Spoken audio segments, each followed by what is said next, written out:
Video में हम देखेंगे कि किस तरीके से हम अपने डेटा को डेटाबेस के अंदर इंसर्ट कर सकते हैं।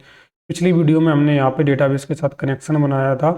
अगर आप यहाँ पे मोंगोडीबी कंपास के अंदर जाएंगे तो यहाँ पे आपको देखने के लिए मिल जाएगा जो हमने कनेक्शन क्रिएट किया था। कनेक्शन के अंदर हमने अपने जो डेटाबेस का नाम है वो यहाँ पे रखा था मोंगोडीबी ट्यूटोरियल लर्निंग 2024। अगर आप यहाँ पे आओगे इस तरीके से अपने मोंगोडीबी कंपास में तो यहाँ पे आपको देखने के लिए मिल जाएगा मोंगोडीबी ट्यूटोरियल लर्निंग 2024। हम इसी पर्टिकुलर डेटाबेस के अंदर अपना डेटा को इंसर्ट करने वाले हैं। डेटा को इंसर्ट करने के लिए हम यहाँ पे एक्सप्रेस.js की मदद से एपीआई बनाएंगे। तो यहाँ पे app.post नाम से एक रूट बनाते हैं। रूट क्या है? रूट एक ऐसा तरीका है जिसकी मदद से हम बताते हैं कि इस पर्टिकुलर रास्ते पे जाके आप मेरे डेटा को इंसर्ट करा दीजिए।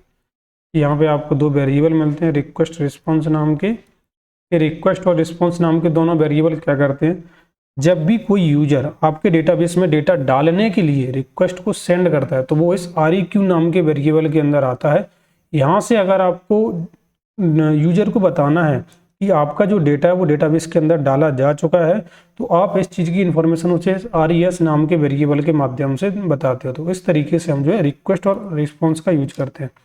तो यहाँ से जब भी आप याद रखना, यहाँ पे हमने रिक्वायर कनेक्शन किया है। यहाँ पे अगर आप कनेक्शन.js में आओगे तो यहाँ पे आपको यूजर कलेक्शन नाम का एक दिखाई दे रहा है। तो इसको अगर आपको यूज करना है तो आप यहाँ पे क्या करोगे, सबसे पहले आपको module.exports equal to user model, इस तरीके से जब आप लिख दोगे तब आप इसको ईजिली यूज कर सकते हो। अब आप यहाँ पे वापस आओगे और यहाँ पे अगर आप एक इस तरीके से const user model equal to, तो यहाँ पे आपने इसको इंपोर्ट कर लिया। अब अगर आपको उस डेटाबेस के अंदर अभी यहाँ पे अगर आप देख सकते हो तो मोंगूज का स्कीमा है जिसके अंदर name type string required true दिया गया है। तो अभी हम इस नेम को इस डेटाबेस के अंदर डालने वाले हैं यूजर नाम के कलेक्शन में। तो किस तरीके से डालेंगे, तो हम यहाँ पे नेम निकालेंगे जो हमको मिल जाएगा रिक्वेस्ट डॉट बॉडी में से, और हमें इसको ऑब्जेक्ट डिस्ट्रक्चरिंग का कॉन्सेप्ट यूज करके निकालना पड़ेगा।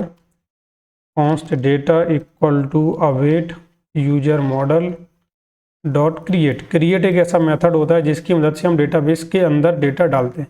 अगर हम यहाँ पे अवेट कीवर्ड का यूज कर रहे हैं तो डेफिनेटली हमको यहाँ पे सिंक्रोनस फंक्शन इसको बनाना पड़ेगा। इसके अंदर हम केवल वो वाला डेटा ही डाल सकते हैं जो डेटा हमने यहाँ पे मेंशन किया हुआ है।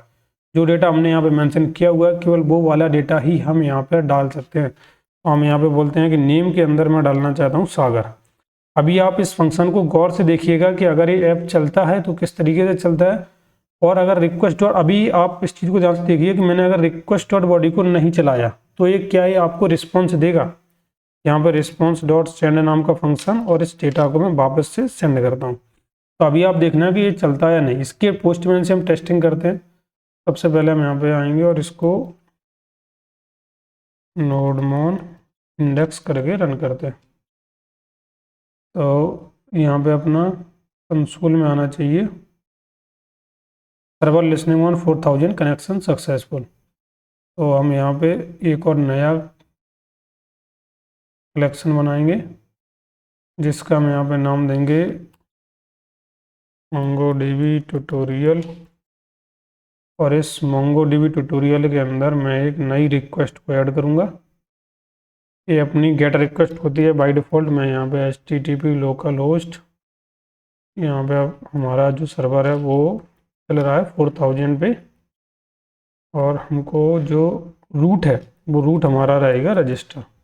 हमें डेटा क्या भेजना है, डेटा हमको भेजना है रॉ सेशन। वैसे यहाँ पे अभी भेज सकते हैं लेकिन अभी मैं यहाँ पे, क्योंकि हमने यहाँ पे हार्ड कोडेड किया है, आप यहाँ पे ध्यान से देखिएगा मैंने यहाँ पे हार्ड कोडेड किया है नेम सागर। तो अभी आप यहाँ पे अगर देखेंगे सेंड के ऊपर क्लिक करेंगे तो यहाँ पे आप HTML गेट रिक्वेस्ट नहीं है, पोस्ट रिक्वेस्ट है, इसको सेंड करते हैं। तो नेम सागर और _ID इस तरीके से आपको देखने के लिए मिल गया।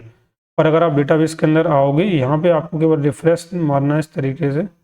यहाँ पे अगर आप रिफ्रेश करते हो यूजर कलेक्शन को खोलोगे तो इसके अंदर ये वाला डेटा आपको देखने के लिए मिल जाएगा। लेकिन अभी ये रिक्वेस्ट डॉट बॉडी है, ये वाला एक्टिव नहीं होगा। वो क्यों नहीं होगा वो मैं आपको समझा दूँ। जब भी आपको कोई डेटा डेटाबेस के अंदर डालना होता है तो यहाँ पे आप वो की देते हो जो कि आपके पास आपने यहाँ पे स्कीमा के अंदर बनाई है, वो वाली की आप यहाँ पे इस जगह पे पास करते हो। इसके सामने वाले वेरिएबल में वो वाली की पास करते हो आप जो आप यहाँ पे रिक्वेस्ट डॉट बॉडी में से निकाल रहे हो, ठीक है। तो यहाँ पे हम आएंगे अगर वापस, और यहाँ पे अगर मैं रो जेसन सेलेक्ट करके कोई डेटा यहाँ पे पास कर देता हूँ, लेट्स से मैं नेम नाम से, शिवम नाम से एक डेटा पास करता हूँ, पोस्ट के ऊपर क्लिक करता हूँ। आप यहाँ पे देखिएगा यहाँ पे कुछ भी रिस्पॉन्स नहीं मिला है, और अगर आप कंसोल देखेंगे तो यहाँ पे एक एरर आ चुकी है। यहाँ पे बोला जा रहा है can not destructure name of request dot body as it is undefined.